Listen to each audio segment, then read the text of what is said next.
Hai listeners, selamat datang di podcast Ala-Ala bersama Aurel dan Dila. Iya, halo Aurel. Hai Dila. Di podcast kali ini kita mau bahas apa nih? Jadi seperti kita sudah ketahui, kalau kita tuh sekarang kan berada di masa pandemi ya, yang apa-apa tuh serba online. School from home, Betul. work from home. Betul. Bahkan mau daftar paspor aja harus daftar online dulu. Ya ampun. Ribet banget kan sekarang tuh apa-apa serba online. Nah, di masa-masa yang seperti ini, integritas kita sebagai mahasiswa tuh kerap kali dipertanyakan gitu. Nah, tapi gue tuh kadang nanya gini, dipertanyakan, tapi apakah sebenarnya mahasiswa ini udah tahu belum sih makna integritas itu sendiri apa? Iya. Kalau menurut lu, Dil, arti integritas itu apa sih? Kalau menurut gue sederhana aja sih, kayak gue mengartikan sebuah integritas itu sesuatu hal yang jujur. Kayak misalnya kita berperilaku dan dengan cara kita berperilaku dan berbicara itu relevan. Jadi harus sinkron gitu, enggak kita ngomong A tapi kita melakukannya B kayak gitu. Terus kita juga disiplin, kita tanggung jawab dalam kehidupan sehari-hari, itu juga termasuk salah satu makna integritas menurut gue. Nah, kalau dari lo sendiri nih, makna integritas itu apa sih? Menurut gue ya, integritas itu sesederhana dengan kita berperilaku sesuai dengan peraturan yang berlaku. Jadi misalkan kita berperilaku jujur dan adil dalam memperlakukan antar sesama kita. Nah, itu tuh menurut gue juga udah salah satu bentuk integritas gitu. Betul, kan. setuju. Nah, tapi sebelum kita bahas lebih jauh nih, Dil, gue mau ngasih tahu fakta-fakta yang gue temukan di internet. Jadi berdasarkan hasil survei penelitian yang dilakukan oleh KPK tahun 2019, ini tuh hasil survei penilaian integritas SPI yang dilakukan oleh KPK menunjukkan bahwa 91% instansi masih menerima gratifikasi pada pelayanan publik. Lalu 76% instansi masih melakukan penyelewengan anggaran. 63% instansi melakukan suap dalam dalam lelang jabatan. Itu parah banget kan, Dil? Dan yang terakhir, 99 instansi masih menggunakan jasa calo. Itu berarti instansi di Indonesia ya, Rel ya? Iya, bener-bener. Jadi 125 instansi yang ada di Indonesia.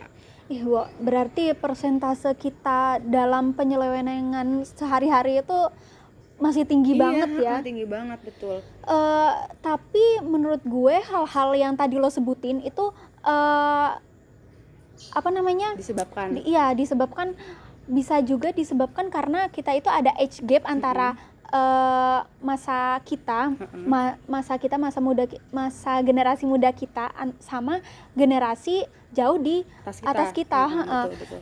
Kayak semisal contoh sederhananya itu, dulu itu mereka itu cari informasi atau dapat informasi itu susah karena keterbatasan dari media. Iya, betul. Ya kan? Kalau sekarang beda lagi, kita itu punya internet, kita difasilitasi internet, terus betul. Media-media juga para pewarta juga memberikan informasi yang beragam kayak gitu kan. Betul. Jadi kita itu dipermudah sebenarnya sekarang itu kan. Nah, jadi sumber-sumber yang kita dapetin sekarang itu juga nggak sesusah dulu gitu, Rel. Iya, benar sih. Gue tuh setuju banget, Dil, karena di era keterbukaan informasi ini, generasi muda itu jadi lebih kritis gitu dalam dalam mengolah informasi yang mereka dapatkan. Jadi nggak ditelan mentah-mentah gitu aja kan. Nggak asal judge gitu ya. Dan karena sekarang tuh banyak banget informasi yang bisa kita dapatkan, generasi muda ini bisa mendapat pandangan nggak hanya dari satu kalangan, tapi dari beragam kalangan. Jadi pandangan di kalangan atas, kalangan menengah, kalangan bawah. Jadi mereka bisa lebih adil dalam menilai suatu peristiwa. Betul, setuju banget, setuju. Nah, tapi kalau menurut lu nih, Dil, di dunia kita nih yang kita notabene-nya adalah mahasiswa. Iya. Menurut lu nilai-nilai integritas itu udah diimplementasikan belum sih dalam kehidupan kita sehari-hari? Kalau menurut gue pasti kita itu dalam menetapkan suatu aturan itu tuh pengimplementasiannya itu nggak bakalan 100% mulus-mulus aja. Betul. Ya kan, berjalan lancar aja itu nggak mungkin. Pasti adalah kita melanggarnya gitu kan. Sama juga kayak pengimplementasian integritas yang tadi lo tanyain ini. Ya kan, kayak kita ambil gue mau ambil contoh sederhana aja. Waktu kita itu, gue mau membandingkan gimana kita itu dulu kuliah offline sama online. Nah, waktu kita kuliah offline itu, kita itu bakalan ke kampus itu 15 menit lebih awal sebelum kelas itu dimulai, ya kan? Soalnya kita itu mau meminimalisir kita masuk telat, karena kita malu kan kalau masuk telat kita jadi pusat perhatian, belum juga kalau dimarahin dosen, ya kan.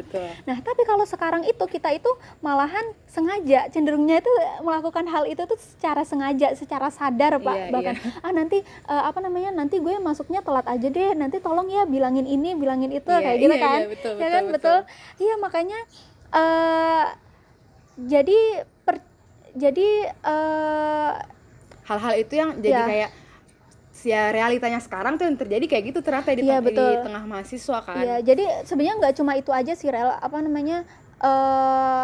hal-hal penyelewengan yang bisa menurunkan integritas kita gitu kan. Nah, kita ngomongin menurunnya integritas kita nih sebagai mahasiswa, ya kan.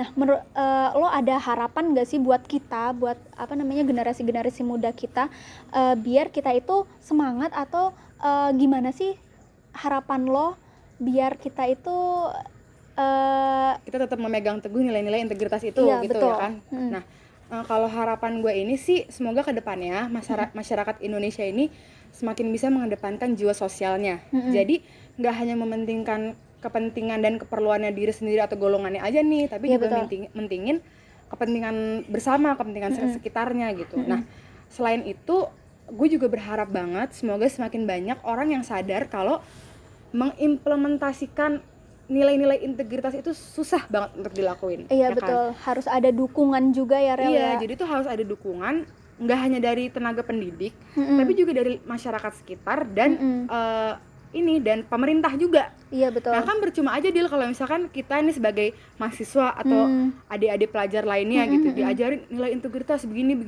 tapi ternyata nggak didukung. Iya, tapi ternyata para petinggi instansi itu malah menormalisasikan penyelewengan yang mereka lakukan. Iya, betul. Kayak kan juga kita tuh suka dikasih stigma, kamu itu masih pelajar, masih ini, kamu belum bisa nih kita ajak diskusi. Kalian nggak tahu dunia realitasnya, dunia tuh kayak gimana gitu. Padahal kan sebenarnya ya salah aja. Iya, betul. Sebenarnya aspirasi kita itu juga harusnya itu dipertimbangkan gitu ya, Rela ya. Iya, betul. Nah, jadi gue setuju banget sama harapan-harapan lo tadi, dan semoga kita itu juga bisa mengimprove diri sendiri biar kita itu makin lebih baik, dan kita sebagai agent of change yang kalian harapkan itu bisa membawa perubahan yang lebih baik untuk masyarakat dan lingkungan. Iya, betul. Gue terakhir ya, gue cuma mau ngucapin terima kasih nih Dil, karena kan kita udah di penghujung acara. Ya, betul. Gue mau ngucapin terima kasih untuk kalian listeners nih yang udah ngedengerin sampai akhir. Nah, semoga ya Dil podcast kita ini bisa membawa manfaat untuk kalian semua listeners yang lagi ngedengerin podcast kita nih. Iya, betul banget. Jadi terima kasih juga yang udah dengerin sampai akhir. Dan gue mau bilang juga Dil terakhir sebelum kita sebelum kita closing, gue mau bilang semangat memperjuangkan hal-hal yang baik. Salam perjuangan. See you. I'm an icon, man. I'm a girl about a 10. I should fuck her in a bed.